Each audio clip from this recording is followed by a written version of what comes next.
Hi everyone, welcome to the YouTube channel maths by Jitendra Kumar. और यहाँ BSc first semester के लिए केमिस्ट्री पढ़ रहे हैं, जिसमें आपकी यूनिट नंबर चल रही है third, periodic properties of atom with reference to s and p block elements. S and p block elements के रेफरेंस में हमने पीरियोडिक प्रॉपर्टीज देखी। तो पीरियोडिक प्रॉपर्टीज क्या होती हैं अब आपको पता है, और उसके बाद हमने बहुत सारी पीरियोडिक प्रॉपर्टीज देख ली और ये यूनिट आपकी खत्म होने वाली है। आज इसका लास्ट लेक्चर है जिसमें हमारी एक पीरियोडिक प्रॉपर्टी छूट गई थी, वो थी शील्डिंग इफेक्ट या स्क्रीनिंग इफेक्ट। शील्डिंग इफेक्ट और स्क्रीनिंग इफेक्ट बहुत ही इजी है, इसको भी देख लेते हैं। उसके बाद हमारी थर्ड यूनिट खत्म और फोर्थ यूनिट स्टार्ट हो जाएगी। ठीक है, तो देखते हैं शील्डिंग इफेक्ट या स्क्रीनिंग इफेक्ट क्या होता है, पहले समझ लेते हैं। तो जो शील्डिंग इफेक्ट होता है, शील्ड मतलब प्रोटेक्ट करना, शील्ड मतलब प्रोटेक्ट करना। तो क्या होता है कि जो इलेक्ट्रॉन्स होते हैं, न्यूक्लियस होता है, न्यूक्लियस के चारों तरफ शेल्स होती हैं, उनमें क्या होते हैं, इलेक्ट्रॉन्स होते हैं। तो न्यूक्लियस और इलेक्ट्रॉन के बीच अट्रैक्शन होता है। अब क्या होता है, जो इनर शेल होती है, जो इनर शेल होती है, ये न्यूक्लियस है आपका, ठीक है। तो यहाँ पर इलेक्ट्रॉन जो है ये न्यूक्लियस की तरफ क्या होंगे, अट्रैक्ट होंगे, ठीक है। और यहाँ भी इलेक्ट्रॉन क्या होंगे, न्यूक्लियस की तरफ अट्रैक्ट होंगे, क्योंकि पॉजिटिव नेगेटिव अट्रैक्शन होता है। तो क्या होगा कि जो ये इनर शेल है ना, इनर शेल क्या करेगी, आउटर शेल के लिए शील्ड का काम करेगी, प्रोटेक्ट करेगी इन्हें, किससे, न्यूक्लियस की अट्रैक्शन फोर्स से। न्यूक्लियस क्या करता है, अट्रैक्शन फोर्स लगाता है इलेक्ट्रॉनों पर, अपनी तरफ अट्रैक्ट करता है। तो जो बीच में आउटर मोस्ट शेल है, ये तो आउटर मोस्ट शेल, ये इनर शेल हो गई, आउटर मोस्ट शेल या वैलेंस शेल, ये हो गई आपकी इनर शेल। तो आउटर मोस्ट शेल के इलेक्ट्रॉन भी अट्रैक्ट होंगे और इनर शेल के भी अट्रैक्ट होंगे। तो इनर शेल के इलेक्ट्रॉन क्या करते हैं, यहाँ पे जो इसके इलेक्ट्रॉन होता है, आउटर मोस्ट शेल के इलेक्ट्रॉन और इनर शेल के इलेक्ट्रॉनों के बीच में रिपल्शन काम कर जाता है, क्योंकि इसके भी इलेक्ट्रॉन, इसके भी नेगेटिव साइन हो जाता है आपस में, रिपल्शन फोर्स ज्यादा हो जाता है। तो रिपल्शन फोर्स ज्यादा होने के कारण जो आउटर मोस्ट शेल के इलेक्ट्रॉन है वो न्यूक्लियस की तरफ अट्रैक्ट नहीं होते, ठीक है। यानी कि न्यूक्लियस का अट्रैक्शन जो होता है वो कम हो जाता है। तो हम कह सकते हैं कि जो इनर शेल के इलेक्ट्रॉन है वो आउटर मोस्ट शेल के इलेक्ट्रॉनों को प्रोटेक्ट करते हैं। किससे प्रोटेक्ट करते हैं, न्यूक्लियस अट्रैक्शन से। इसी को हम बोलते हैं शील्डिंग इफेक्ट या स्क्रीनिंग इफेक्ट। चलिए अब देखते हैं क्या होता है डिटेल में।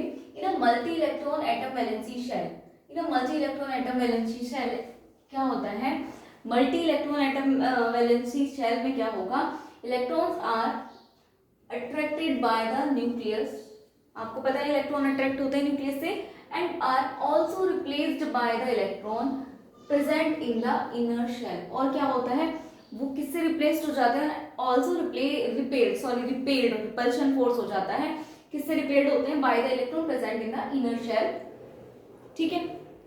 वो बोल रहे हैं कि हमें मल्टी इलेक्ट्रॉन एटम वैलेंसी लेना है, वैलेंसी शेल लेना है, multi electron atom valency shell, यानी जहाँ पे बहुत सारे इलेक्ट्रॉन हो ऐसा वैलेंसी शेल एटम लेना है। और उसमें क्या होगा, इलेक्ट्रॉन किससे अट्रैक्ट होते हैं, न्यूक्लियस से अट्रैक्ट होते हैं, न्यूक्लियस से इलेक्ट्रॉन अट्रैक्ट होते हैं। उसी के साथ साथ जो उससे पहले वाली इनर शेल होती है उसके इलेक्ट्रॉनों से रिपल्शन भी होता है।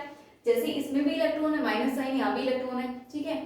लेकिन यहाँ पे पॉजिटिव चार्ज, ये अट्रैक्ट होंगे न्यूक्लियस से, ये वाले भी अट्रैक्ट होंगे, लेकिन आपस में रिपल्शन भी तो काम करेगा, तो रिपेल्ड भी होंगे by the electron present in the inner shells, ठीक है। As a result the force of attraction exerted by the nucleus, और रिजल्ट के तौर पे हम देखें जो फोर्स लग रहा है, किससे, force of attraction exerted by the nucleus, जो न्यूक्लियस के द्वारा फोर्स लग रहा है, and valency electron is decrease, ठीक है। और उसके रिजल्ट में क्या हो जाता है, फोर्स लगता है किसके बीच में, अट्रैक्शन फोर्स लगता है, एक्सर्टेड होता है वो कि न्यूक्लियस के द्वारा, और वैलेंसी इलेक्ट्रॉन क्या हो जाते हैं, डिक्रीज हो जाते हैं टू सम एक्सटेंट, और वैलेंसी इलेक्ट्रॉन क्या हो जाते हैं, डिक्रीज हो जाते हैं by the repulsive forces, repulsive force से डिक्रीज हो जाते हैं, exerted by the electron present in the inner shells, यानी कि इनर शेल में जो इलेक्ट्रॉन जाते हैं उससे रिपेल हो जाते हैं, ठीक है। रिपल्शन फोर्स क्या हो जाता है, वहां पर काम कर जाता है, दोनों शेल के इलेक्ट्रॉनों के बीच में रिपल्शन फोर्स काम कर जाता है। तो वही उन्होंने बोला है कि फोर्स ऑफ अट्रैक्शन क्या हो रहा है, फोर्स ऑफ अट्रैक्शन तो लग रहा है किससे, न्यूक्लियस से, और वैलेंसी इलेक्ट्रॉन क्या हो रहे हैं, डिक्रीज हो रहे हैं कुछ हद तक, कुछ एक्सटेंट तक, बाय द रिपल्सिव फोर्स के कारण, जो कि किस पर लग रहा है, रिपल्सिव फोर्स दोनों इलेक्ट्रॉनों के बीच में, इनर शेल के इलेक्ट्रॉन और आउटर मोस्ट शेल के इलेक्ट्रॉनों के बीच में, on the valency shells electron, ठीक है। इनर शेल इलेक्ट्रॉन जो वैलेंसी शेल इलेक्ट्रॉन पर लगा रहे हैं रिपल्सिव फोर्स। तो हम कह सकते हैं thus the valence shell electrons are attracted with lesser, तो अब जो वैलेंसी शेल इलेक्ट्रॉन है वो अट्रैक्टेड होंगे लेसर फोर्स से, मतलब पहले ही अट्रैक्ट हो रहे थे जब रिपल्शन नहीं था, ये अट्रैक्ट हो रहे हैं इससे, ठीक है, नेगेटिव पॉजिटिव। जैसे ही एक और शेल आई तो अब क्या होगा, ये अट्रैक्ट तो होंगे न्यूक्लियस से, लेकिन उससे पहले ये इलेक्ट्रॉन भी बैठा है इनर शेल का, इससे रिपल्शन भी होंगे। तो अब जैसे पहले जितनी तेजी से अट्रैक्ट हो रहे थे उससे कम होंगे, तो वही इन्होंने बोला है कि जो आपके वैलेंसी शेल इलेक्ट्रॉन है वो अट्रैक्ट तो होंगे, लेकिन किससे होंगे, लेसर फोर्स से, as they were attracted in the absence of electron, जैसे कि वो पहले हो रहे थे उससे अब कम अट्रैक्शन फोर्स से अट्रैक्ट होंगे, ठीक है। तो हम कंक्लूजन ये निकाल के जो अपनी डेफिनेशन देख सकते हैं शील्डिंग इफेक्ट या स्क्रीनिंग इफेक्ट की, वो कह सकते हैं this decrease in the attraction force exerted by the nucleus on the valence shell. ये जो डिक्रीज है किसमें, अट्रैक्शन फोर्स में, जो कि लग रहा है न्यूक्लियस के द्वारा वैलेंसी शेल इलेक्ट्रॉनों पर, जो न्यूक्लियस के द्वारा जो वैलेंसी शेल इलेक्ट्रॉन्स हैं उस पर न्यूक्लियस के द्वारा जो अट्रैक्शन फोर्स लग रहा है वो डिक्रीज हो रहा है। और क्यों डिक्रीज हो रहा है, due to the presence of electrons present in the inner shell, और जो आपके इनर शेल में इलेक्ट्रॉन है उनकी वजह से डिक्रीज हो रहा है। तो आप लिख सकते हो द डिक्रीमेंट या decrease in attraction force exerted by the nucleus on valence shell electrons due to, किस वजह से होता है, presence of electrons, presence of electron present in the inner shell is known as shielding और screening effect. और दूसरे शब्दों में हम ये कहें, दूसरे शब्दों में हम क्या कह सकते हैं कि जो इनर शेल है वो आउटर मोस्ट शेल को क्या करती है, प्रोटेक्ट करती है, शील्ड करती है, किससे, न्यूक्लियस अट्रैक्शन फोर्स से, ठीक है, न्यूक्लियस अट्रैक्शन फोर्स से। तो आप ये कह सकते हैं कि जो आउटर मोस्ट शेल वाले जो इलेक्ट्रॉन थे यानी कि वैलेंसी शेल इलेक्ट्रॉन थे पहले न्यूक्लियस की तरफ अट्रैक्ट हो रहे थे, अब वो क्या होंगे, पहले इनर शेल के इलेक्ट्रॉनों से रिपल्शन फोर्स रिपेल्ड होंगे, और इसीलिए उनका क्या हो जाएगा, अट्रैक्शन फोर्स कम हो जाएगा, ठीक है। और अट्रैक्शन फोर्स कम हो जाएगा यानी कि अब वो न्यूक्लियस की तरफ अट्रैक्ट नहीं हो रहे उतनी तेजी से, यानी कि डिक्रीमेंट हो गया, और इसी को बोलते हैं शील्डिंग इफेक्ट या स्क्रीनिंग इफेक्ट, ठीक है। अब हम देखेंगे शील्डिंग इफेक्ट और स्क्रीनिंग इफेक्ट को अफेक्ट करने वाले फैक्टर्स, ठीक है। पहले इतना एक बार नोट डाउन करिए, फिर चलते हैं फैक्टर्स की तरफ।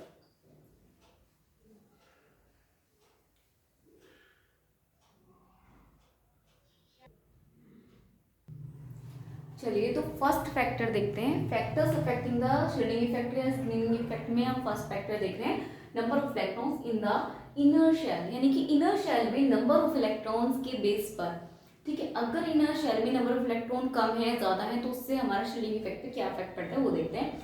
चलिए स्टार्ट करते हैं। Greater is the number of electron, यानी कि जितना ही ज्यादा नंबर ऑफ इलेक्ट्रॉन्स होंगे इनर शेल में उतना ही ज्यादा, greater is the shielding effect. आपको बस ये लाइन ध्यान रखनी है, जितने ज्यादा नंबर ऑफ इलेक्ट्रॉन्स होंगे इनर शेल में उतना ही ज्यादा शील्डिंग इफेक्ट होगा, क्योंकि जितने ज्यादा नंबर ऑफ इलेक्ट्रॉन होंगे इनर शेल में उतना ही आउटर शेल के इलेक्ट्रॉन रिपल्शन फील करेंगे और वहां पर उनका अट्रैक्शन फोर्स कम हो जाएगा, यानी कि वो प्रोटेक्ट हो जाएंगे न्यूक्लियर अट्रैक्शन से। तो जितने ज्यादा नंबर ऑफ इलेक्ट्रॉन्स बढ़ेंगे होंगे आपके इनर शेल में उतना ही ज्यादा शील्डिंग इफेक्ट होगा। 10 इसलिए इन अ ग्रुप, अगर हम किसी ग्रुप की बात करें, the number of inner shells increases, आपको पता है नंबर ऑफ इनर शेल्स क्या होता है, इंक्रीज होता जाता है। नंबर ऑफ शेल्स बढ़ते हैं ना किसी ग्रुप में, जब ऊपर से नीचे की तरफ आएंगे तो नंबर ऑफ शेल्स बढ़ते हैं, नंबर ऑफ शेल्स बढ़ते हैं on moving down the group, तो इसीलिए hence the shielding effect also increases. तो वहां पर क्या हो जाता है, शील्डिंग इफेक्ट भी इंक्रीज हो जाता है, यानी कि प्रोटेक्शन पावर भी इंक्रीज हो जाती है। फॉर एग्जाम्पल हम देखें, in alkali metals the shielding effect increases from lithium to francium, यानी कि एल्कली मेटल्स में की अगर हम बात करें तो शील्डिंग इफेक्ट इंक्रीज होगा लिथियम टू फ्रेंशियम की तरफ, क्योंकि ग्रुप में जब हम ऊपर की से नीचे की तरफ आएंगे तो नंबर ऑफ शेल्स बढ़ते हैं, नंबर ऑफ शेल्स बढ़ेंगे तो इलेक्ट्रॉन्स तो खुद ही बढ़ रहे हैं, और नंबर ऑफ शेल्स बढ़ रहे हैं यानी कि इनर शेल्स की संख्या बढ़ रही है, इनर शेल के इलेक्ट्रॉनों की संख्या बढ़ रही है और आपका शील्डिंग इफेक्ट भी बढ़ रहा है। चलिए एक बार देख लेते हैं इसको भी। 3Li 11 Na 19 K 37 Rbs 55 caesium और 87 फ्रांसियम। नंबर ऑफ शेल्स देखिए इसकी तो कितने हो जाएंगे, 2 1 होंगे, इसमें अगर बात करें तो 2 8 1 हो जाएंगे, इसमें अगर बात करें तो 2 8 8 1 हो जाएगा, और इसमें अगर हम देखेंगे 2 8 8 18 1 हो जाएगा, ठीक है। और इसकी बात करें तो इसमें थोड़ा सा साइड लिख लेते हैं इसको, ठीक है, 55 सीजियम। तो यहाँ पर हो जाएगा आपका 2 8 8 18 18 1। फिर हमारा बचता है 87 फ्रेंशियम।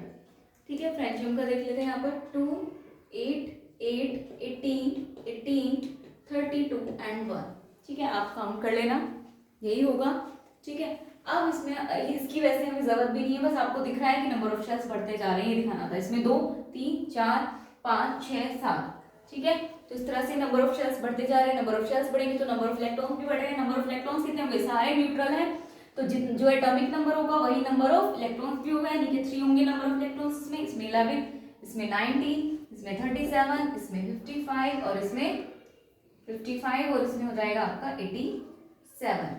ये हो गया आपके नंबर ऑफ इलेक्ट्रॉन्स। बताइए नंबर ऑफ इलेक्ट्रॉन्स बढ़ रहे हैं ना, तो बढ़ रहे हैं तो क्या हो जाएगा, यहाँ से इसमें ज्यादा इसमें ज्यादा इसमें ज्यादा, तो जैसे जैसे नंबर ऑफ इलेक्ट्रॉन्स बढ़ते जाएंगे वैसे वैसे ही आपका शील्डिंग इफेक्ट भी बढ़ता जाएगा। इसीलिए ऑर्डर क्या हो जाएगा आपका ऑर्डर हो जाएगा लिथियम, लिथियम से ज्यादा हो जाएगा सोडियम, सोडियम से ज्यादा पोटेशियम, पोटेशियम से ज्यादा रुबिडियम, रुबिडियम से ज्यादा सीजियम और फिर फ्रेंशियम।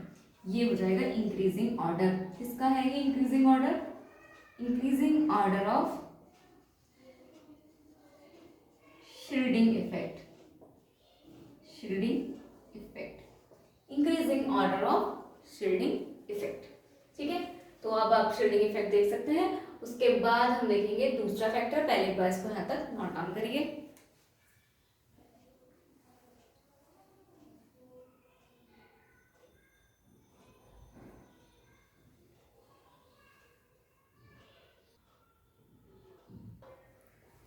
चलिए सेकंड फैक्टर्स देखते हैं। सेकंड फैक्टर है आपका type of orbital occupied by the electrons, यानी कि जो इलेक्ट्रॉन्स आपके ऑक्यूपाई कर रहे हैं ऑर्बिटल, उस ऑर्बिटल के टाइप पर भी बेस होता है हमारा स्क्रीनिंग इफेक्ट या शील्डिंग इफेक्ट। ठीक है, तो देखते हैं कौन से ऑर्बिटल में अगर इलेक्ट्रॉन जाएगा तो वहां पे शील्डिंग इफेक्ट ज्यादा या कम होगा। ठीक है, तो शील्डिंग इफेक्ट और स्क्रीनिंग इफेक्ट जो है आपका not only depends on the upon the number of electrons in the inner shell.